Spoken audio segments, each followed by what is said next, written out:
Zombie apocalypse.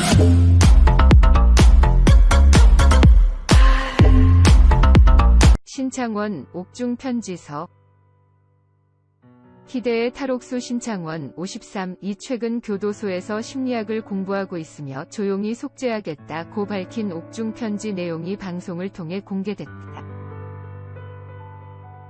지난 8일 SBS 프로그램 꼬리에 꼬리를 무는 그날 이야기는 1997년 부산교도소 탈옥 이후 도주 과정에서 신창원이 남겼던 일기장과 신창원의 도주를 도왔던 여성 15명이 이야기 등 그간 공개되지 않은 신창원의 도주 907일을 방송했다.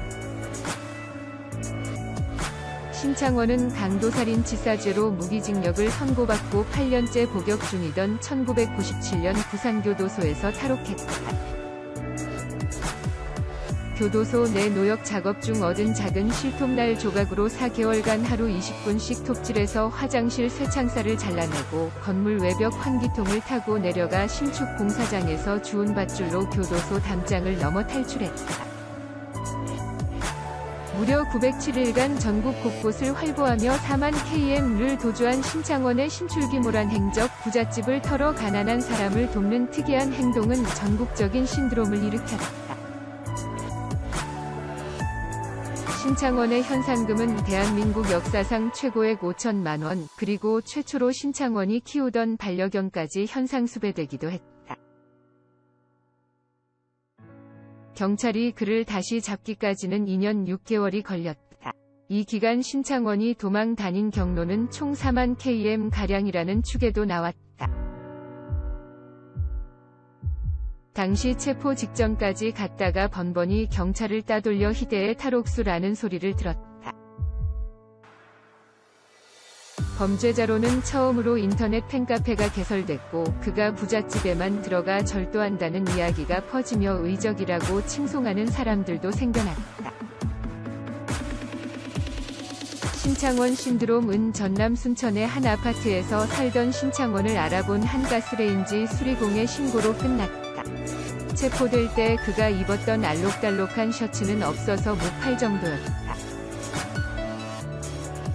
당시 경찰도 일각의 신창원 옹호 여론을 의식 수사 결과 발표에서 그는 교활한 범죄자에 지나지 않는다며 탈옥 후 어린이 돌반지를 훔치는 등 90여 건의 강도 절도 범죄를 통해 총 5억 원을 털었고 그 돈을 모두 탕진했다고 강조했다.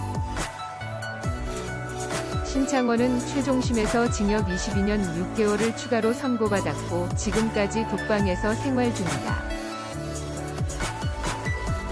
방송에 따르면 신창원이 2년 6개월의 기간을 도주할 수 있었던 이유는 여성 15명에게 도움을 받았기 때문이다. 이후 신창원은 재수감됐고 교도소에서 고입, 대입 검정고시에 합격했다고 한다. 또 그는 다른 재소자들의 심리상담을 해주고 싶다는 이유로 현재 심리학을 공부 중인 것으로 알려졌다. 방송은 옥중에 있는 신창원과 나눈 편지를 공개했다. 방송 제작진은 이번 화를 준비하면서 신창원에게 편지를 보냈고 그에게 직접 답장이 왔다고 한다. 신창원은 이 편지에서 안녕하세요. 편지 잘 받았습니다. 라며 이틀 동안 고민을 많이 했지만 사형도 부족한 중죄를 지은 죄인이 무슨 말을 하겠나 라고 썼다. 그러면서 모두 자기 변명에 불과할 뿐이다. 나는 이곳에서 조용히 속죄하며 인생을 마무리하고 싶다고 했다.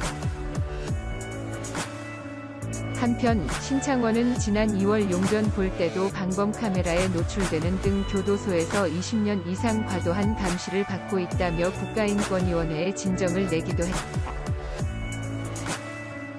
이에 인권위는 2019년에 실시한 교정심리검사 결과에서 일반 수용자와 유사한 수준을 보였다는 점을 고려했을 때 20년 넘게 과한 감시가 이루어지는 것은 사생활 비밀과 자유가 제한됐다고 볼 수 있다며 광주교도소 측에 시정을 권고했다. 이에 법무부는 신창원이 수감된 광주교도소에를 제거했다. 이날 방송에서는 신창원이 옥중에서 보낸 편지도 공개됐다. 제작진은 방송을 앞두고 신창원에게 편지를 보냈고 이에 신창원이 답장을 붙인 것이다. 희대의 탈옥수 신창원 옥중 편지 난 사형도 부족한 죄인. 신창원은 편지를 통해 안녕하세요. 편지 잘 받았습니다. 이틀 동안 많은 고민을 했습니다만 사형도 부족한 중죄를 지은 죄인이 무슨 말을 할 수 있겠어요? 라고 했다. 이어 모두 자기 변명에 불과할 뿐이지요. 저는 그저 이곳에서 조용히 속죄하며 마무리하고 싶습니다. 라고 덧붙였다. 애초 선고받은 무기징역형의 탈옥으로 22년 6개월의 형이 추가된 신창원은 수감 중 고입대입 검정고시에 합격했다. 신창원은 비슷한 처지의 재소자들에게 심리 상담을 해주고 싶다며 현재 심리학을 공부하고 있는 것으로 전해졌다. 한편 무기수인 신창원의 출소일은 존재하지 않는다. 이 가운데 지난달 15일 채널A 사건 상황실 이 판결의 재구성에서 방송된 탈옥수 신창원에 대한 이야기가 재조명되고 있다. 신창원은 1989년 강도치사죄로 무기형을 선고받은 수감자다. 1994년 부산교도소로 이감돼 수용 생활을 했던 그는 1997년 교도소 내 화장실 환기통 쇠창살을 절단하고 탈옥 2년 6개월간의 도피 행각 끝에 1999년 검거됐다.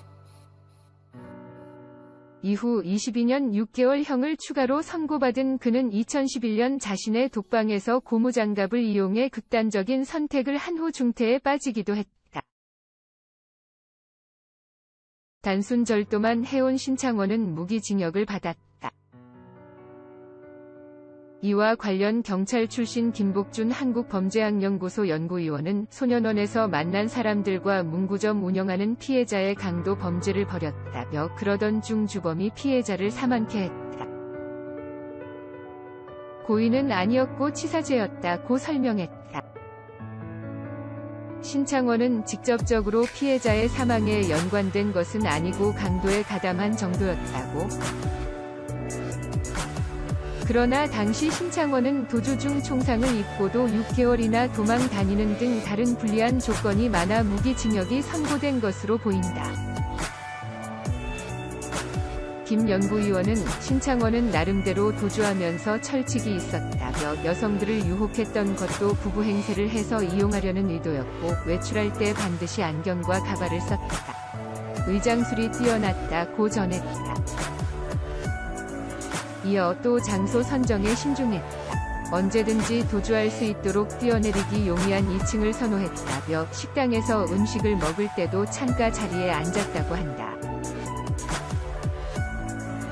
식당의 퇴로를 확인하는 습관이 있었다고 밝혔다. 끝으로 신창원은 평상시에 운동을 많이 했다. 검거 당시에도 집안에 마치 체육관을 방불케 할 정도로 운동기구가 있었다는 전언이다.